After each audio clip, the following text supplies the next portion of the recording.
Guys, നമ്മൾ പുതിയ വീഡിയോയ്ക്ക് എല്ലാവർക്കും സ്വാഗതം. ഇന്ന് ഞാൻ എൻ്റെ ഓണത്തിനുള്ള ഓണക്കൊടിയാണ് കാണിച്ചു തരാൻ പോകുന്നത്. തുടങ്ങിയല്ലോ ബാ. ഇതിൻ്റെ മാമൻ കൊടുന്നത് ഒരു ടോപ്പാണ്. മാമൻ കൊടുന്ന ഒരു ടോപ്പ്, പിന്നെ ഒരു ബാഗും മാമൻ കൊടുത്തിട്ടുണ്ട്. അതിൻ്റെ ഇവിടെ ഒരു സിബ് വരുന്നുണ്ട്. അതിൻ്റെ ഉള്ളിൽ അയച്ചൊരു സിബുണ്ട്. ഇത് മാമൻ കൊടുന്നതാണ് ഒരു തൊപ്പി. ഇത് എൻ്റെ അമ്മ വാങ്ങിച്ചതാണ് എനിക്ക്. ഇത് എൻ്റെ അമ്മമ്മക്ക് ഓണക്കൊടി എടുത്ത് തന്നതാണ്.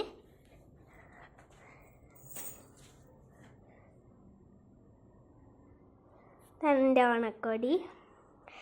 ധാവണി എടുക്കണമെന്നുണ്ടായിരുന്നു. അപ്പോൾ ധാവണി ആ കടയില്ലാത്തതുകൊണ്ട് ഞാൻ അപ്പോൾ ഒരു ഷാൾ എടുത്തു. വൈക്ക് ഞാൻ ഷാള് അടുത്ത വീഡിയോയിൽ കാണുന്നതായിരിക്കും. Bye bye. ലൈക്കും സബ്സ്ക്രൈബും ചെയ്യാൻ മറക്കല്ലേ.